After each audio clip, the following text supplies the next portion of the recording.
Imagine this, a cursed girl with a tragic past, bullied by rich kids who thought prom night was theirs to own. But what if the crown came at a cost, and the blood on her dress wasn't even hers? This is a tale of betrayal, trauma, and a family secret so twisted it turns tiaras into weapons. Just when you think it's another teen scream, bam, the real killer is closer than anyone thinks. Before we dive in, make sure you hit that subscribe button and turn on the notification bell. Dropping a like and a comment is the least you can do to show some love. And like we always say, even if some stories seem the same, they ain't never the same when I'm the one telling them.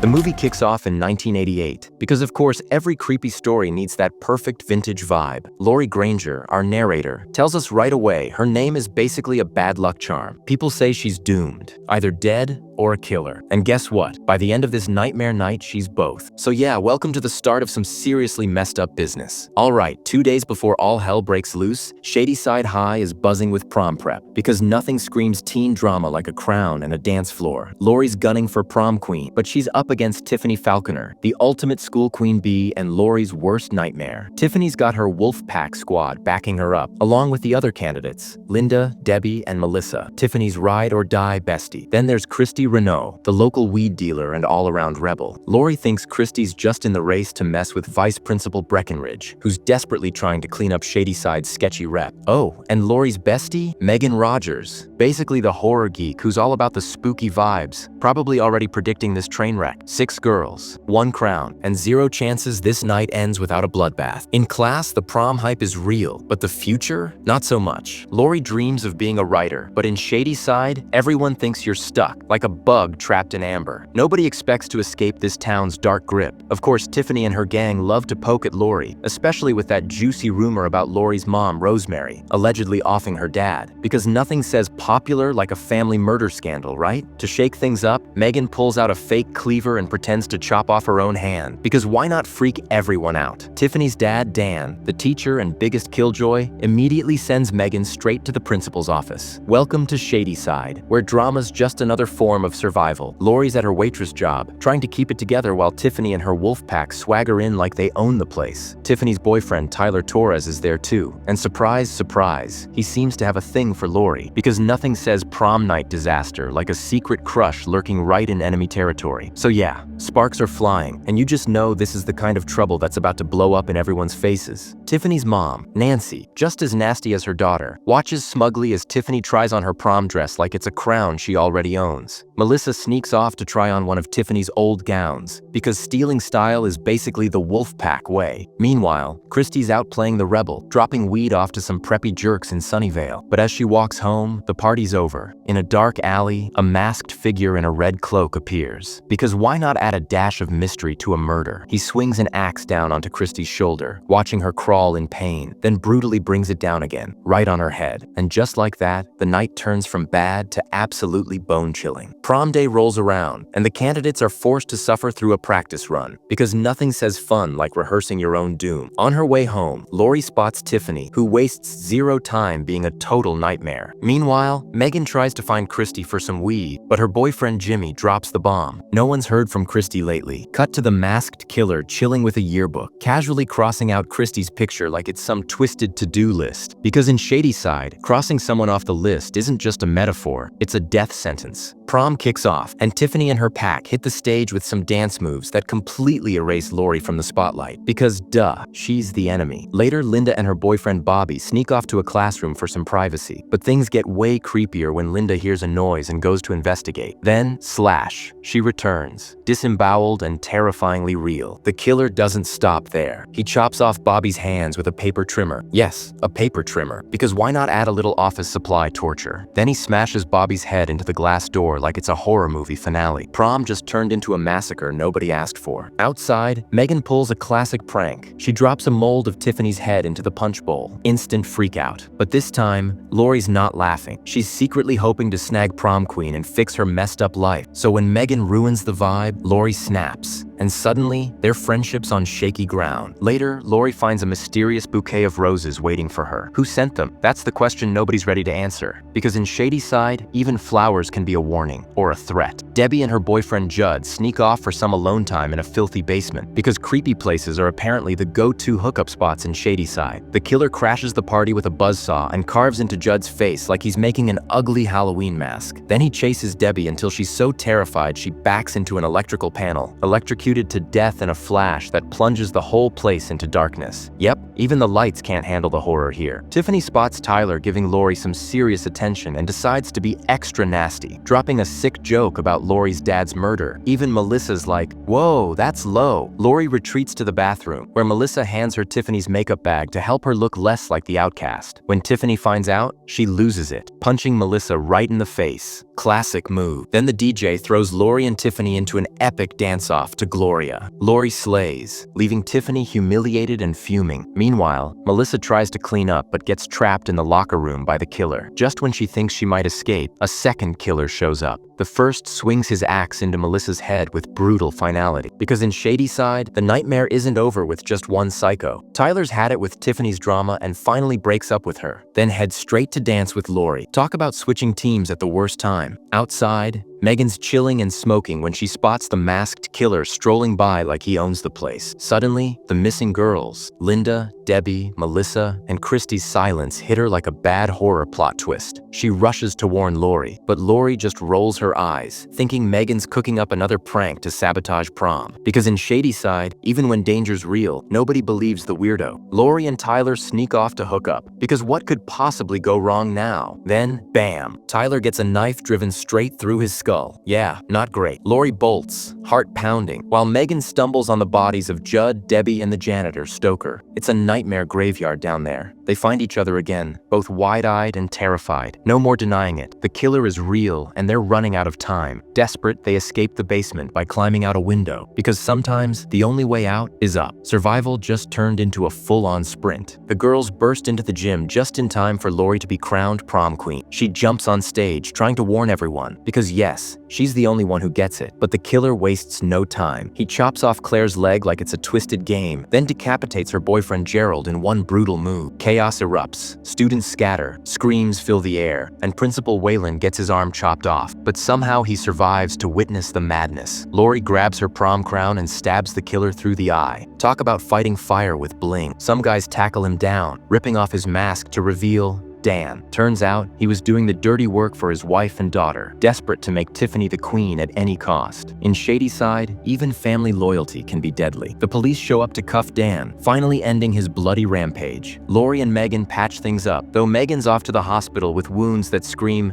"Not your average prom night." Lori agrees to give Tiffany a ride home. They live right across the street from each other because of course they do. In the car, Tiffany drops the act and gets real. She apologizes, saying all her awful behavior came from feeling like she was never good enough, like the queen bee with a broken crown. Turns out, even villains have their ugly backstories. Nancy sweet talks the cops into letting her go home, to her daughter, Lori. But surprise, she's the second killer, coming back with a knife ready to slice. Lori and Tiffany hide in the closet, but wait. Tiffany drops the ultimate bomb. She was in on the murders too. Mother and daughter tag team ready to finish Lori off. Nancy spills the darkest secret. She killed Lori's dad because he left her for Rosemary. Tiffany demands the final kill, but Lori fights back hard, kicking Tiffany through the staircase. Tiffany crashes and gets impaled on some twisted hallway decoration. Nancy chases Lori, but Lori grabs a trophy and smashes Nancy's head in. As Nancy dies, she begs for help, then spits venom. Who does Lori think she is? Lori simply stares and says, "I'm Lori fucking Granger." In Shadyside, that's the kind of comeback that kills. As the credits roll, the camera lingers on a pool of blood around Nancy's head, slowly shaping into the eerie witch's mark. This creepy symbol hints that the Falconers weren't just killers.